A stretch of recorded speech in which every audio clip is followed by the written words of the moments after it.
सबसे पहले आप सभी को मेरा प्यार भरा नमस्ते। मेरा नाम है मोनिका। मैं हूँ उत्तराखंड देवभूमि केदार घाटी के एक छोटे से गांव रैल गांव से। स्वागत है आपका मोनिका केदार घाटी ब्लॉग में और केदार घाटी के इन खूबसूरत पहाड़ों से। तो दोस्तों, मेरे ब्लॉग की स्टार्टिंग शाम की 4:30 बजे से हो रही है और अभी से ब्लॉग कंटिन्यू कर रही हूँ। आज मौसम की बात की जाए तो मौसम काफ़ी सुहावना है, काफ़ी अच्छी तेज़ धूप खिली हुई है। अभी गौशाला जाने का टाइम भी हो गया है, लेकिन अभी ना लोग गौशाला नहीं गए हुए हैं। नहीं तो ना अभी धुआं आना था, क्योंकि लोग ना धुआं वो करते हैं, वो गौ से जलाते हैं जिससे जंगली मक्खियाँ ना काटे भैंसों को। बाकी यहाँ से खेतों का जो व्यू है वो काफ़ी गजब का दिखाई देता है। यहाँ से नीचे दिखाई दे रही है मंडुए झंगोरे की खेती और साथ में है धान और दालें भी हैं बो रखी, जिनमें कि लोगों ने ऐसे अवार लगा रखे हैं। और नीचे बह रही है मंदाकिनी नदी कलकल करती हुई। और आजकल मंदाकिनी नदी का जो जलस्तर है वो थोड़ा बहुत बढ़ गया है।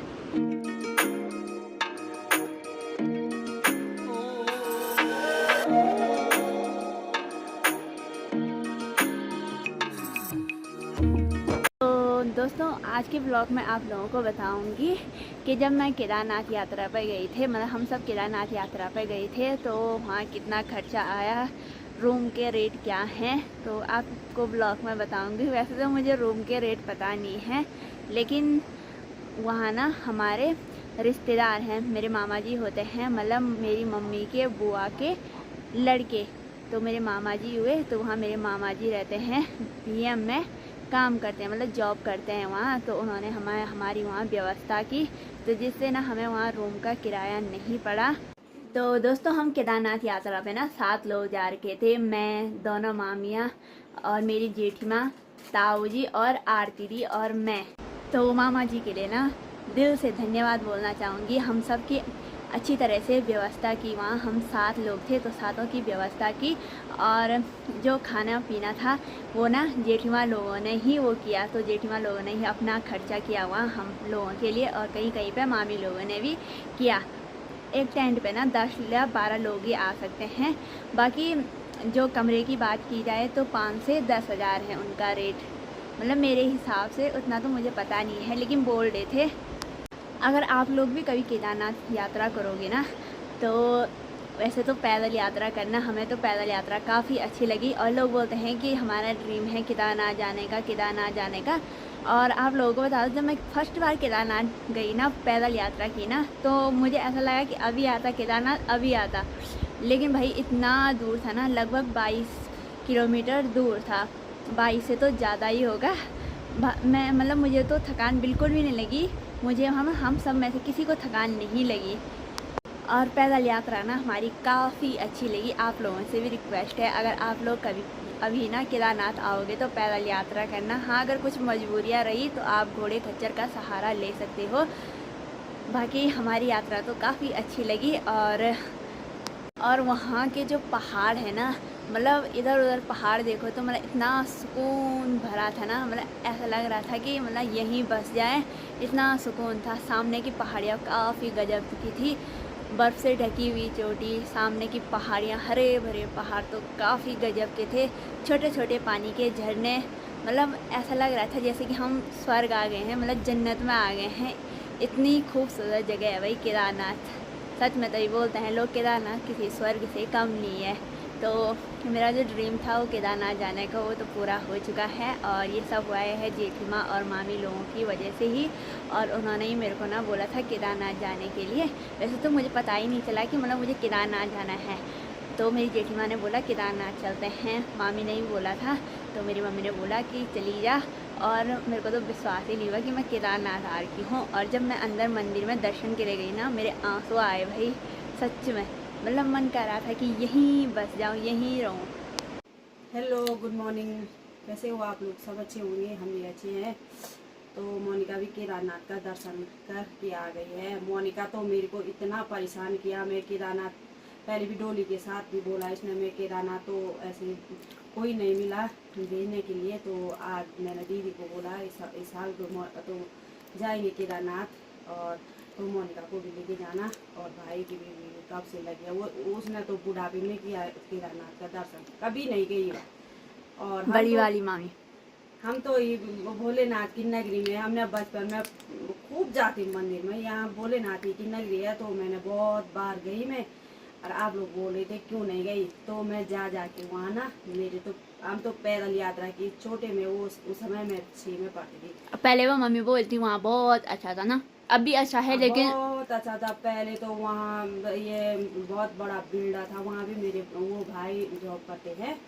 भाई तो बूढ़े हो गए नौकरी पे, अब तो इस साल रिटायर आने वाले हैं, जो जहाँ इनकी व्यवस्था की भाई ने।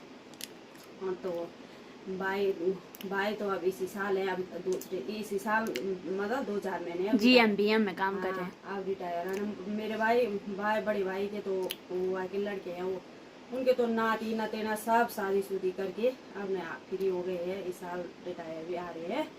और भाई की बीवी भी जो है मेरी भाभी जी बोलते हैं तो बहुत अच्छी है। जब केदारनाथ जाते थे हमको भी लेके जाते थे, उस समय तो हम छोटे थे तो चल जाते थे। हमारा काम धाम क्या था, स्कूल से छुट्टी में खूब जाते थे। बाद में सावन के महीने पानी चढ़ाना और हर चीज़, मतलब भतूज होती वहाँ बहुत। जब लिंग वो नहीं है, वो पत्थर का लिंग, वो इतना सजाया हुआ है ना अंदर, ऐसे भी नहीं लग रहा था यहाँ भात होगा ये, मतलब भात बाद में ना। हाँ सावन के महीने भतूज बोलते हैं उसको, वो ऐसा सजाया रहता है मंदिर के अंदर। तो हमने 3 बजे उस समय तो मेरा जो बड़ा वाला भाई जो आर्मी में रहता है वो ले गया, तो 3 बजे के हम पहले लाइन लगी थी, तो 3 बजे हमने वहाँ का दर्शन कर लिया था। तो हम भादों के महीने व्रत में भी गए और सावन के महीने भी गए और हर साल जाते थे। थक गए अब देवता के दर्शन करते करते, अब चला भी नहीं जाता है। और हम पहले से सोचते थे कि हमने पैदल यात्रा करनी है केदारनाथ की। अब तो बस की भी नहीं है मम्मी की। अब बस की भी नहीं है, देखते हैं अब जाते कि जाएंगे। अब पहले ही इतना अच्छा था वहाँ, भारत सेवा आश्रम था, बिल्डा था, पलित्रा भी इतने बड़े वो थे, लॉज थे, रहने के लिए बहुत अच्छी व्यवस्था थी। आज भी लोगों ने पूरी व्यवस्था कर ली है। तो केदारनाथ में आप ऐसे मत बोलना इतना खर्चा है, वहाँ जाने के लिए लोगों का खर्चा है, वहाँ ढलान ढुलान इतना ही लगता, उन पर को इतना घाटा आता होगा, घाटा भी आता होगा, क्योंकि इतना उतार चढ़ाव जाने के लिए ना बहुत किराया पड़ता है वहाँ के लिए। कभी नहीं, जब धाम पर जाते हैं ना, कभी हम तो कभी नहीं बोलते कितना का है, हम पैसे देते हैं। रास्ते में भी मेरे जिया जी के आप कभी पैदल यात्रा करना तो आप लोगों को पता चल जाएगा भाई इतना महंगा क्यों है। महंगा क्यों है, जब जाएंगे देखेंगे कि कितना यहाँ कितना पैदल है।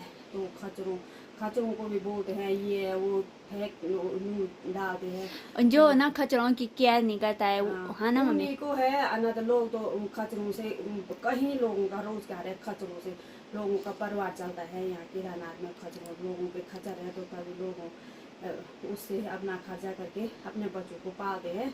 तो ऐसे सोच ना किसी की होगी। और कोई चाय की दुकान है, इस साल तो बहुत नुकसान किया यहाँ लोगों, हर जगह पर यात्री लोगों की व्यवस्था थी पानी चाय की। तो इस साल तो प्रशासन द्वारा इतना नुकसान किया लोगों की। वो तो ऐसे चोर गए कि लोगों की टीन भी ले गए, कोई गरीब आदमी के जो टीन के पत्ते उनको उठा के ले, पर उन्होंने सोचा नहीं, वो तो सरकारी नौकरी कर रहे हैं, सरकारी पैसे में लोगों का रोजगार है, उनके भी बच्चे होंगे। वो ऐसे नहीं सोचा, पहले सोचते समझते इतना पे क्या है, तब उठाते लोगों का सामान। लोगों के हर पल हर जगह पर यात्री की व्यवस्था कर रखी थी। इस साल तो बहुत आफत आ रही है रास्ते में लोगों के लिए पानी पूरी, तो तभी भी लोगों ने कर ली है व्यवस्था। और आप लोग भी जरूर पैदल यात्रा करना। हैली में तो सब जाते हैं, गोरू खचरों में भी सब जाते हैं। पैदल यात्रा बहुत अच्छी होती है जब तक भगवान ने हाथ पाँव दे रखे हैं। और आप लोग भी जरूर जाना। और धाम पर ऐसे मत बोलना कितना कि हमारे ये आए वो आए। मेरे जिया जी के ना जाते समय इनके लिए खाली चाय पानी के लिए 10,000 खर्चा लगा। तो मैंने बोल रहे थे इतना, मैंने कोई बात नहीं, धाम पर खर्चा भी करो, बहुत अच्छा होता है। हाँ मतलब मेरी जेठीमाँ लोगों ने ही खर्चा किया हम पे। इनको रास्ते में पानी चाय जो भी इनको भूख लगी तो कदम पर जिया जी ने इनको बहुत खिलाया और तब चल पड़े वो। पर इस साल बोल रहे थे हम पर कुछ नहीं, मतलब ऐसे भी नहीं लग रहा था केदारनाथ के। हम भी ऐसे जाते थे, हम तो खाते रहते थे, चलते रहते हुए थे। सुबह में जब 3 बजे उठते थे, नहाते धोआते थे, तब दर्शन करते थे। तो ऐसे मत सोचो कि ये है केदारनाथ में वो। जब केदारनाथ ये सबसे बड़ा है भोलेनाथ, इससे बड़ा कोई देव देवता नहीं है। उसकी पूजा सबसे अखंड पूजा है। अब धुनी भी तुमने देखी होगी, तिरुनाल में अखंड धुनी है। जब पार्वती और शिव पार्वती शादी करके उसी रास्ते से गए केदारनाथ, तो ससुराल उसका तिरुजी नारायण है मैका, मतलब भोलेनाथ को तो ससुराल है और पार्वती का मैका, और ससुराल केदारनाथ में, तो वही है। और वो अपना कैलाश पर्वत पर है और वहाँ तो स्वर्ग है। मेरे हमको तो उस समय जो छोटे छोटे थे, हमारा तो नीचे आने का भी मन नहीं करता, इतने आंसू आते थे। बोलते थे यहीं रहने का मन करता था। जब हम गरुड़ा चट्टी बोलते थे, वहाँ से ऐसे देखते थे, तभी खुद आते थे। जब ये केदारनाथ में पूछे तो भाई साहब ने पूरा खर्चा उठाया, और टेंट का खाना पीना 2 दिन रही। ये यहाँ तो पता नहीं कितना खर्चा आता हुआ। वहाँ रहने के बिना एक कमरा का 2-3 हज़ार तो होंगे एक कमरा।